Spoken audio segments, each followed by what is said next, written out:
Hello everyone, welcome to arrive online classes. आज का video रहेगा एचपी टेट आर्ट्स के लिए इंग्लिश के वेरी इंपॉर्टेंट टॉपिक्स को डिस्कस करने वाले हैं। जो भी आपका शेड्यूल है एचपी बोर्ड ने जो जारी किया है एचपी टेट के लिए, उसमें आप देखते हैं कि कभी भी आपको सिलेबस डिफाइंड नहीं मिलता है। सिर्फ सब्जेक्ट मेंशन किए होते हैं कि ये सब्जेक्ट आएंगे, इंग्लिश होगा, सोशल स्टडी होगा, साइकोलॉजी रहेगा, करंट अफेयर, जीके होगा और कितने कितने मार्क्स का है, लेकिन उनके टॉपिक्स नहीं दिए होते हैं। हर एक कैटेगरी में यही प्रॉब्लम है और स्टूडेंट्स को सबसे ज़्यादा दिक्कत आती है कि कौन से टॉपिक पढ़ें और कहाँ से पढ़ें। आज इस वीडियो में यही डिस्कस करने वाले हैं। पहले तो मैं आपको एनालिसिस बताऊंगी कि पेपर में किन टॉपिक का वेटेज ज़्यादा था। ऐसे कुछ क्वेश्चन जो 4 से 5 एक ही पेपर में एक ही टॉपिक से पूछे हुए हैं। ऐसा भी एक पेपर मैंने देखा जिसमें 12 क्वेश्चन एक ही टॉपिक से थे। ये सारी चीज़ें डिस्कस करने वाले हैं इस वीडियो में। अगर आप चैनल पे नए हैं तो चैनल को सब्सक्राइब कर लीजिए और नोटिफिकेशन आइकन ज़रूर प्रेस कीजिए ताकि आपको टाइम से नोटिफिकेशन मिलता रहे। चलिए करते हैं वीडियो शुरू। फर्स्ट, एक पेपर से हमारे पास यहाँ पे 5-7 टॉपिक हैं। फर्स्ट हमारे पास है that is type of sentences. Informative sentence से यहाँ क्वेश्चन पूछा गया था। सेंटेंस टॉपिक आपको पूरा पढ़ना है, इसके सारे टाइप पढ़ने हैं, थोड़ा सा डीप पढ़ना है, इसको अच्छे से एग्जाम्पल्स को प्रैक्टिस करना है क्योंकि यहाँ से एग्जाम्पल वाले क्वेश्चन ज़्यादा पूछे हुए हैं। सेम मीनिंग, सिनोनिम, ये कॉमन टॉपिक है, हर एग्जाम में आपसे पूछा हुआ है।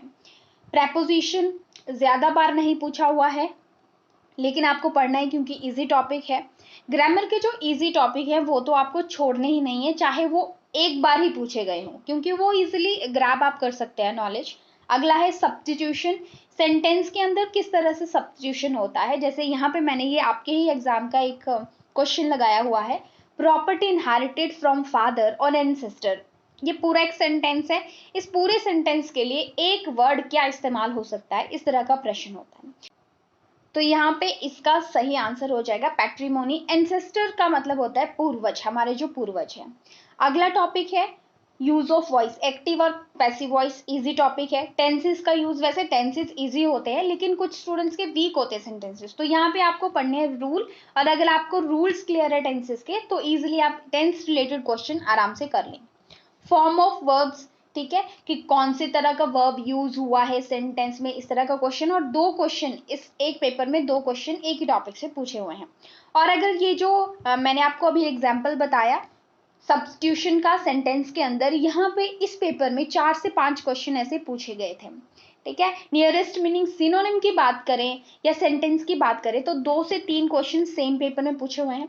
यहाँ तक ये टॉपिक जो है स्टूडेंट्स एक पेपर की एनालिसिस के हैं और एक पेपर में इन टॉपिक्स में से रैंडम एक एक क्वेश्चन के अलावा 2 तो 3 3 4 4 क्वेश्चन भी पूछे गए हैं। नेक्स्ट पेपर जो मैंने एनालाइज करा उसमें ये टॉपिक थे, जिसमें फर्स्ट है मीनिंग ऑफ फ्रेजेस। फ्रेजेस का मीनिंग के क्वेश्चन 4 क्वेश्चन थे इसी पेपर में। ये अगस्त 2020 का पेपर था आई थिंक, तो इसमें 4 क्वेश्चन एक ही टॉपिक से। इंटेरोगेटिव फॉर्म ऑफ सेंटेंसेस से 3 क्वेश्चन पूछे हुए थे, ठीक है। यहाँ पे मैं आपको क्वेश्चन नंबर भी बता रही हूँ ताकि आपको पता चले कि कितने वेटेज रखता है कौन सा टॉपिक, ठीक है। अब 30 क्वेश्चन आएंगे इंग्लिश में, तो ऐसा नहीं है किसी भी पेपर में कि हर एक क्वेश्चन 30 के 30 क्वेश्चन 30 टॉपिक से पूछे हुए हैं, ऐसा नहीं है। तो आपको 10-12 टॉपिक पूछे हुए हैं जिनमें से आपका क्वेश्चन बन जाता है, ठीक है। अगला है डायरेक्ट एंड इनडायरेक्ट स्पीच। यहाँ पे एक एग्जांपल लगा रखा है मैंने, इस तरह का क्वेश्चन पूछा है जैसे कि he said to me do you need money, तो यहाँ पे इसका क्या हो जाएगा, he asked me if I needed money, इस तरह के क्वेश्चन। अगला है इडियम्स, तो ये भी कॉमन टॉपिक एक पूछा गया था। इडियम एक ऐसा टॉपिक है जो मैक्सिमम पेपर्स में पूछा गया है, तो इसको आप स्टार लगा लो कि बार बार पूछे जाने वाला ये प्रश्न है। नेक्स्ट है फ्रेजेस। फ्रेजेस भी काफी बार पूछा गया क्वेश्चन है। फ्रेजेस से जो थे आपके इडियम और फ्रेजेस से अप्रोक्सीमेट आपके 3 से 5 क्वेश्चन एक पेपर में पूछे जा चुके हैं। यूज ऑफ, जैसे ऐसे प्रश्न आप देखते हैं कि ऑफ यूज होगा, फ्रॉम यूज होगा, फॉर यूज होगा, टू यूज होगा, विल, शेल, कैन, कुड, इस तरह के फिलअप्स में क्वेश्चन पूछे गए हैं और ऐसे क्वेश्चन भी इस पेपर में 4 से 5 क्वेश्चन पूछे गए थे। ये आपके टॉपिक्स आते हैं, जैसे आपके एडजेक्टिव्स हो जाते हैं, ठीक है, प्रोनाउंस होते हैं, ये इन टॉपिक्स को मत छोड़ना, ठीक है। ये जो वर्ड्स होते हैं ये हम पढ़ते हैं, ही, इट, इस तरह के इज़म आर वगैरह, ये तो कॉमन है इज़म आर वाला, लेकिन जो दूसरे आपके हैं, ठीक है, कहाँ पे आप इनका यूज़ करें वो आप तभी अच्छे से समझ पाएंगे अगर आप एडजेक्टिव टॉपिक एक होता है और दूसरा है आपका दैट इज प्रोनाउंस का यूज। इन दो टॉपिक को मत छोड़िएगा। अगेन इस पेपर में सिनोनिम्स पूछे थे, 4 क्वेश्चन सिनोनिम के ही थे, ठीक है। हालांकि वो जो बहुत पुराने पेपर्स हैं उनका पैटर्न बिल्कुल अलग था। अलग इसलिए क्योंकि वहां पे पूछे जाते थे पैसेज, बड़े बड़े पैसेज, उनसे क्वेश्चन निकालो, इस तरह का पैटर्न भी था। लेकिन अब जो करंट पेपर हो रहे हैं उसमें ये चीज नहीं देखी जा रही है, तो आप इस चीज को स्किप भी कर सकते हैं। लेकिन क्या होता है कि कुछ स्टूडेंट्स, जैसे सी टेट की तैयारी जिसने करी है, ठीक है, अगर आपने सी टेट की अच्छी तैयारी करी है तो आपने पैसेज वाले क्वेश्चन वहां पे पढ़ रखे होंगे। अगर बाई चांस क्वेश्चन वैसा आ जाता है, वैसे अभी जो है 5-7 पेपर, 5-7 ईयर जो आपकी पिछले पेपर है उसमें नहीं पूछा गया है ऐसा, ठीक है। अब नेक्स्ट पेपर एनालिसिस में आप देखते हैं, चेंज ऑफ जेंडर एक क्वेश्चन पूछा था यहाँ पे, ठीक है, जेंडर का एक क्वेश्चन पूछा था इस पेपर में। प्रेपोजिशन से जो 3 क्वेश्चन पूछे थे, आर्टिकल का यूज करके 4 क्वेश्चन इस पेपर में पूछे थे। अगला टॉपिक है करेक्ट वर्ड, स्पेलिंग करेक्ट करने वाले क्वेश्चन, यहाँ पे आपसे 5 क्वेश्चन पूछे हुए थे। सिनोनिम्स भी कई बार पूछ लिए जाते हैं, तो सिनोनिम तो कॉमन टॉपिक है, सब्स्टिट्यूट वर्ड आप इसको बोल सकते हैं, तो 4 से 5 क्वेश्चन यहाँ पे रहते हैं। इडियम और फ्रेजेस का यूज, मैंने आपको कहा कि इडियम और फ्रेजेस हर क्वेश्चन पेपर में पूछे हुए हैं, 6 क्वेश्चन इस पेपर में पूछे थे। नवंबर 2020 के पेपर की एनालिसिस बता रही हूँ आपको।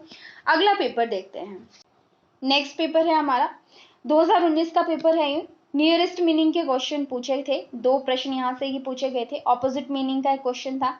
इडियम एंड फ्रेजिंग काफी बार रिपीट होने वाला topic. Again direct form of speech पूछा हुआ है यहाँ से, 4 क्वेश्चन इसके पूछे गए थे, 4 क्वेश्चंस। 1 वर्ड सब्स्टिट्यूशन अगेन पूछा हुआ था।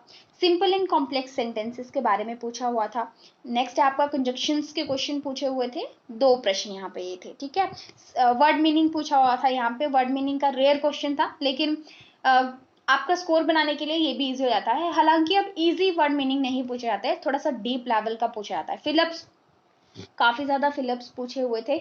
और स्टूडेंट्स एक पेपर मैंने आपको स्टार्टिंग में बताया था कि ऐसा पेपर जिसमें 12 क्वेश्चन फिलअप से थे, वो 2017 का पेपर था, उसके अंदर 12 क्वेश्चन पूछे हुए थे, ठीक है स्टूडेंट। 2017 के बाद आपके 18, 19, 20, 21 और 22 के अंदर जो पेपर्स हुए हैं उसके अंदर मोस्ट कॉमन टॉपिक देखो, इडियम्स आपको पढ़ना है, फ्रेजेस पढ़ना है, सेंटेंस पढ़ना है, टेंसेस पढ़ने हैं, देन आपको सिनोनिम्स पढ़ने हैं, एंटोनिम्स भी आप पढ़ सकते हैं, ठीक है। सेम वर्ड मीनिंग आपका सिनोनिम्स के अंदर आ जाता है। इसके बाद आपको क्या पढ़ना है, एडजेक्टिव्स बताए, प्रोनाउन बताए, नाउन को भी आप पढ़ लीजिए, इंपॉर्टेंट है, ठीक है। इसके बाद आपका दूसरा कौन सा टॉपिक है, करेक्ट स्पेलिंग वाले, ठीक है, स्पेलिंग वाले क्वेश्चन भी पूछे जा रहे हैं, ये भी आपको देखने हैं। अल्टरनेटिव वर्ड कैसे यूज होते हैं फिलअप्स के अंदर, फिलअप्स में ज्यादातर क्या होता है आपके एडजेक्टिव और प्रोनाउंस यूज होते हैं, तो ये आपको पढ़ने हैं। अब मैं डिस्कस करती हूँ कि आप पढ़ें कहाँ से, ठीक है। देखिए अगर आपके पास अच्छा कोई ग्रामर है, ठीक है, ग्रामर जो HP बोर्ड इशू करता है क्लास 9 और 10 के लिए, ठीक है, 9th और 10th का आप उसको पढ़ सकते हैं, या फिर आप दूसरा कोई भी ग्रामर ले लीजिए, या बहुत सारी इंग्लिश ग्रामर की बुक्स आती है, उसको एनालाइज कर लेना।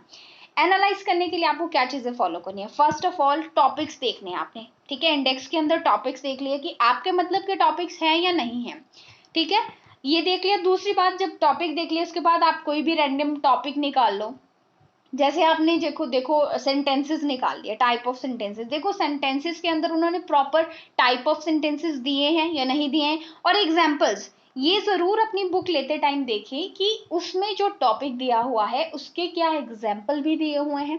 ये इंपॉर्टेंट चीज आपके लिए होने वाली है, क्योंकि जब आपके पास एग्जाम्पल होंगे तो आप कोरिलेट कर पाएंगे अपने प्रश्न को। और साथ में जब आप ग्रामर की बुक लें, साथ में आप प्रीवियस ईयर क्वेश्चन पेपर की बुकलेट अपने पास जरूर रखें, ठीक है, ये आपको बहुत हेल्प करने वाली है। ये तो आपके पास होनी चाहिए, सबसे पहले तो इसको परचेज कर लो, ठीक है, इसके साथ आप बुक ले लो।